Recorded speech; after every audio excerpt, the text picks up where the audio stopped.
If you go to today's Moodle page, there's a couple of things we're going to download. First of all, I'm giving you the notes for what we're doing today. The last thing I'm going to show you is how to use the type tool in Photoshop and how to create what's called a clipping mask. A clipping mask works kind of like a layer mask in that you can cover things up, mask it out, but it works in a different way. And the type tool allows you to, of course, add type to your project. Here's the information that I just passed out to you. You will need to download a text file for the Christmas carols and a zip file that has all the pictures inside of it. I've already got mine on my desktop. So here's a folder with all the pictures that we'll be using. And here is the text file that'll open up into TextEdit, and that's what we'll be copying and pasting into our particular design. This is what we're going to be creating. So you're going to be making a series of Christmas carol cards. Christmas is right around the bend. How many of y'all that's your favorite time of year? I like Halloween. This is my favorite time of year. My house is so tricked out right now. But what we're going to do is, say again? Yeah, I'm one of those, yes. What we're going to do is we're going to use the type tool to add type to this, and we're going to use some special effects and some layering effects to add the textures to the background and inside of the letters that we're working with. And there's a couple of things that we'll learn along the way. So let's jump in and get started. I'll close these down. I'm just going to follow along and do one of the cards with you and show you what to think about when creating each one of these things. So in Photoshop, I'll open it up. We're going to make a new document. And each one of these is going to be exactly the same. So once you've got one set up, you can do the same for each of the others as well. For this one, it's going to be 4 inches wide and 8.5 inches tall. Right now, my measurements are in pixels. And remember, if you want to change your measurement setup, you can click from pixels and choose inches, and that'll convert that from there. So 4 wide, 8.5 tall, 8.5. Resolution is going to be nice and high for printing, so that's good for 300. Our color mode we're working in, instead of RGB, we're going to set that to a printer for CMYK. Everything else will remain the same. We'll say OK to that once it opens up. And I'm going to close out my last Christmas Carol card, so we don't have to worry about that. Remember, if you don't see everything that's on here, you can move your document around. You can make your work area larger or smaller by clicking on the bottom right-hand side to pull that out. What I want to do is I want to make some guidelines to place everything inside of here to make sure that there's nothing too close to the edges for the top and the bottom. To do this, I need to turn on my rulers. My rulers are usually at the top and the left-hand side. I don't see them right now. If it's the same for yours, you can always go to View, and there's our rulers. Command R is the keyboard shortcut. And this will give me an idea of the placement of everything, where it's going to be, and the document size that I'm working on. The other thing that rulers can do is can give you guidelines that you can place within your document. The easiest way to make a guideline is to click on the ruler itself and drag down. And notice when I do, I get a little counter, in this case it's on the y-axis, to tell me exactly where things are at. And what I'm going to do is make a guideline that's 1/4 of an inch from each of the edges. So I can click and drag, and I'm holding down to 0.25. So there's a guideline for there. And I can click and drag. Since it's 8.5, I need it to be 8.25 right there as well. Does that make sense what the guidelines are? They're just giving you an edge to work with. Another way you can make guidelines, rather than clicking and dragging them off, I'll undo that, is you can actually go to View, down to New Guide, and you can type in either a vertical or a horizontal guide exactly where you want it to be. So if I need a vertical guide to be at 0.25 inches, when I say OK, that'll give me my vertical guide from there as well. Let's do the same thing for the one on the other side. Vertical guide, in this case I want it to be 1/4 inch from the fourth, so that would be 3.75. And we'll place it from there. Whoops. We'll say OK to that. All cool. Very, very easy to work with. So here's the second thing we're going to do. I want to give my document a cool background, something with some texture. I always tell my graphic design majors, never start off with a white canvas. This is also true if you ever take a painting class. You never want to start off with a blank white canvas because it gives you no direction to go in. It's almost overwhelming. You can do anything. If you give yourself a color or a texture or something, that'll force your mind to start making decisions about it. So what I'm going to do is you've downloaded these Christmas pictures. Let's choose one to work with. I've got 3 different background images. I've got that one, I've got the snowflakes, and I've got the petals to work with. Which one do y'all want? Somebody holler out. Snowflakes. Snowflakes. Let's work with snowflakes.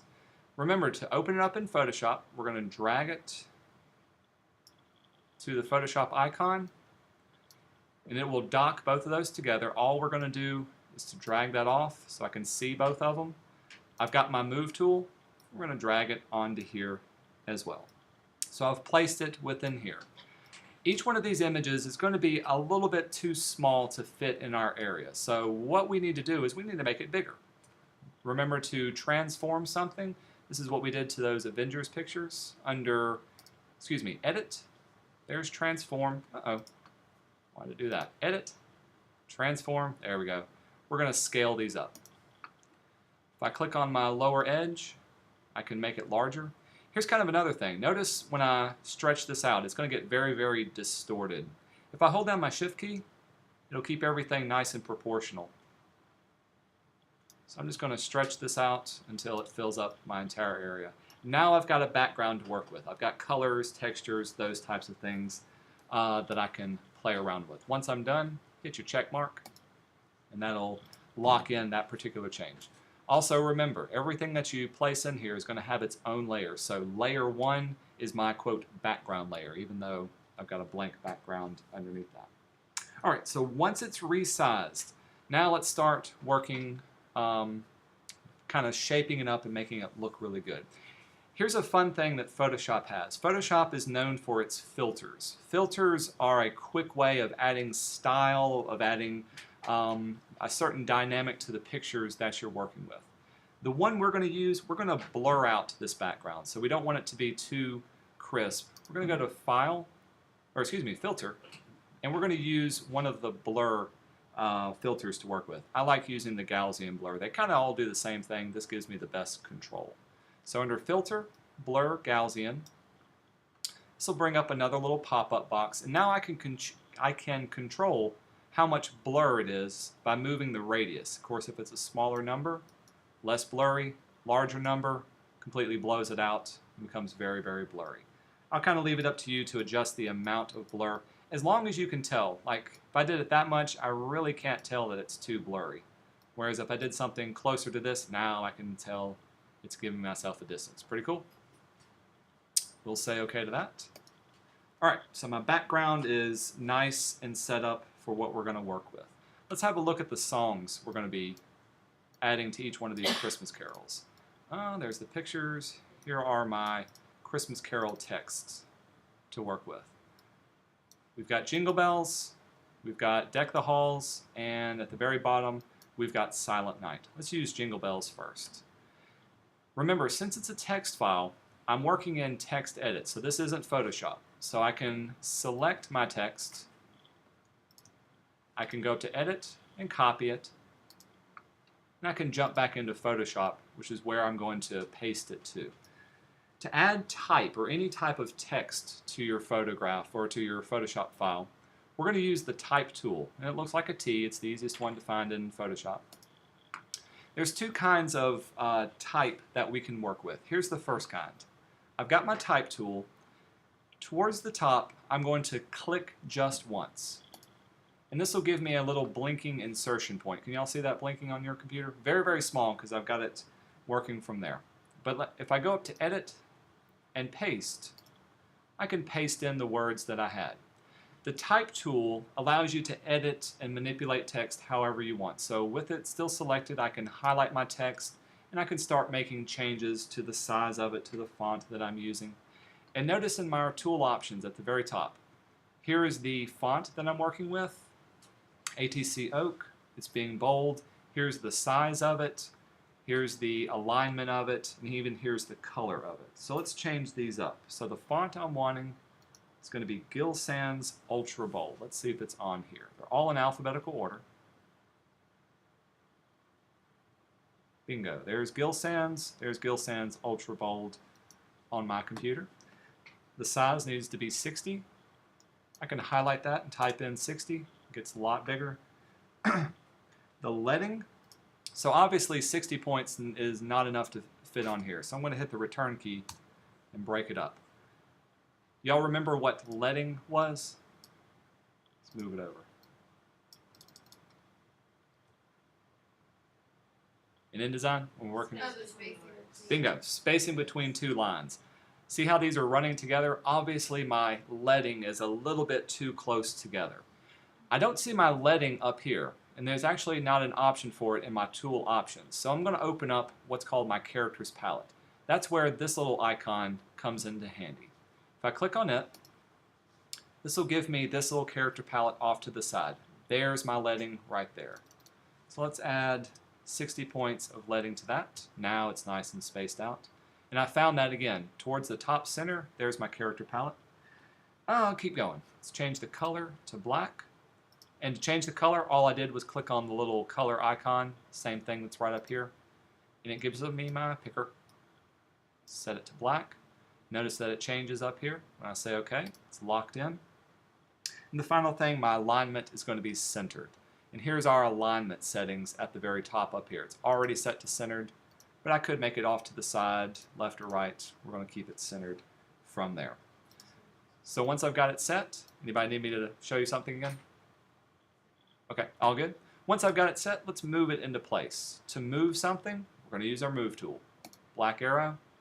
I've got the right layer selected. All I've got to do is to move it up towards the top from there. All cool? All right, let's add some layer effects to this particular one. I'm wanting to add a drop shadow and a stroke, a line around my, my text layer. Let's pull up in my layers palette. Remember, all of the layer effects that we're going to add, we did this to the type city where you added the drop shadow, can be found here at the very bottom, little FX icon. When I click on it, here's our pop-out. The first one we'll do is a stroke to the layer. All a stroke is just a line going around it. We'll set the size of it to be 20. So it's getting really big. I can't see it because its color is black. Let's change the color to white. Now I can see the white outline going around it. Second thing we'll add is a drop shadow. I've already got my layer styles open, so I'm going to click on the word drop shadow. That'll bring up all of my options, and we'll set it, color is black, we'll set the distance to be 32, spread of 22, and a size of 70. Now you can see there's my drop shadow that's being added to the back. I can see it shows up really, really good from there. All cool? Nothing we haven't done before as far as adding those effects. Notice now the effects are down here underneath the type layer that I'm working on. Let's add some texture to it, to the thing that we're working with. I'll close that out. Here's what we're going to do. See if I can show you from the last one that we created. So in our example, I'm adding this texture inside of the character or the letters that we're working with on this layer. Right now it's just a solid color. So if we go to our pictures palette, you've got three different title textures to choose from. The green one, you've got this kind of golden metallic, and then you've got the blue fabric to work with. Let's try the golden fabric since we've got blue already as a background. We're going to do the same thing. Drag it into Photoshop. Pull it off. And then we're going to drag this layer onto this layer. Okay. So I've got my golden layer on layer 2, and I've got my words underneath it. And as a matter of fact, if I was to place them, you can see the golden is going to cover itself up, cover up the entire words that we see. This is what you want. You want to have your texture on top of the letters that you're working with. Here comes the magic. I've got my texture layer selected. We're going to create a clipping mask out of layer 2. To do this, with layer 2 selected, we'll go up to Layer, down to Create Clipping Mask. Check out what happens. The texture is now inside of this area. And also check out our layers that we're working with. There's a little arrow pointing down to the layer for Jingle Bells. What Photoshop is doing is it's using the layer for Jingle Bells to be the clipping mask, the edges of the mask for anything that's on top of it. Make sense? I'll show you how to do it one more time. Tell you what, I'll undo it. So we'll undo creating it. You've got your texture on top of Jingle Bells. Cool? So we're going to select layer 2, our texture layer, and when you go to layer and create a clipping mask, it'll automatically clip to what's below here. The advantage of using a clipping mask versus a layer mask is that I can now move around anything that's in layer 2. I can actually place it exactly where I wanted it to go. And Jingle Bells stays exactly the same. Whereas if it was a layer mask, I would have to readjust the layer mask. It'd be a little bit more difficult. Plus, I can add effects to the Jingle Bells. Notice that it still has the outline, still has the drop shadow, and it's showing up for here as well. Pretty cool? So that's kind of the advantage of using this one. Let's wrap everything up. Next thing we're going to do is to add some lyrics to the background. Let's go back to our text file. So here's Jingle Bells. We'll select everything. Go to Edit and copy it. Jump back into Photoshop. In this case, I'm going to grab my Type tool again. Now to make Jingle Bells, we just clicked once. And that gave us our little insertion point and you're able to type it out. If you've got a large body of text, what we want to do is to put that body of copy into a text frame. So instead of clicking once, I'm going to click and drag. And this will start giving me a little marching ant outline. And when I let go, I've actually got a text frame that when I paste, will paste all of my words into there. Now obviously it's really, really big, so I need to select all of my characters. The easiest way to select all, you may want to write this down if you didn't know it, is to hit Command A, and that will select all of my text. Not just what I see on there, but everything that's a little bit, that's off the area as well. So Command A, select all. We're going to set it to Gill Sans Regular this time. So there's Gill Sans, yeah, just a regular Gill Sans. This time it's going to be 10 point. We'll set our leading back to auto. Remember, leading's not at the top, so we needed to open up our character palette. There's auto. And the color is going to be white. So we'll choose our color. It's also going to be centered up. Now, I've got one slight problem. It's too difficult to read and it's a little too spaced out. Notice that there's a little spacings in between each one of these. We need to get rid of those. So I'm going to select, put my insertion point right there, just hit the delete key. And that'll bring everything up once it's done. So I'll go very quick. Click and delete away those points. So now I can see each of the little lines that are on there. Forgot that that happened. Everything should fit nice and snug. Perfect.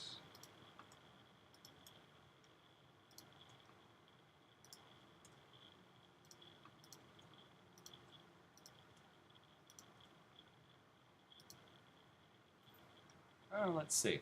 If you do run out of room, notice I'm still got a little bit more from there. I can click on the top edge and then drag it up.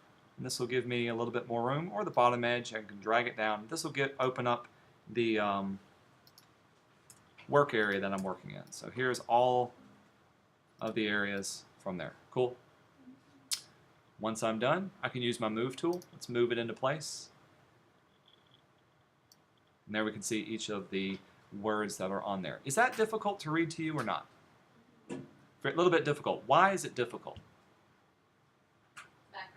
Bingo, the background. You've got white text, and the background has a white texture to it, very, very light texture. This is another common graphic design problem.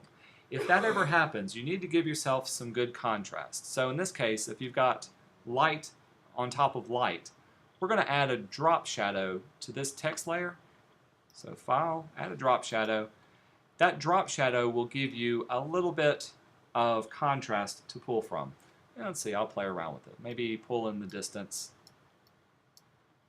Maybe bring up the opacity. Now it's starting to be a little bit easier to read. Would you agree? Mm-hmm. Sometimes you can go way too dark and it just doesn't look right. So we're going to back it up just a little bit. Hey, maybe we can even change the color to blue, so now it matches kind of the blue for the background. So what I've done is the purpose of the drop shadow adds a little more contrast, makes it a little bit easier to read if you're ever working with that. Once you've done this, that's all that you've got to do. So you're going to do one for each of the 3 caroling cards that you're going to make. Set the background, set the text for the top, make a clipping mask with one of the textures, and then finally set the text inside of this for the inside area for that. Anybody want me to show you anything that I've done before? All cool? I think y'all can handle it. I think it's something y'all will be able to finish up for today. If you don't, it'll be due beginning of next class period for there. Here's how to save it. I want you to save 2 versions, but you're going to only upload the JPEG. If I was to save this now, go to File and Save As, and I'll do it to the desktop. The Photoshop format will keep all of my layers that I'm working with. And so you could do Jingle Bells as a Photoshop document. We'll say OK to that. If I saved it as a JPEG, we'll do File, Save As. This time I'm going to change my format to JPEG. This will flatten my object, or all my layers. We'll hit Save. It'll ask me for more options. Notice now, there's the 1 layer, gotten rid of all of them. That's okay. We'll say okay to that. I've got 2 different files on my desktop. I've got a bunch of files on my desktop. One's a JPEG, one's a Photoshop file. Just upload the JPEG to Moodle once you're finished. That's all that we're working on, all that I'm looking for this one. I will leave it up to you what background you want to use for each of the 3 things, which texture you want to put up for each of your 3 as well. All good? Okay. I'm going to turn your computer back over to you. Let's turn off recording.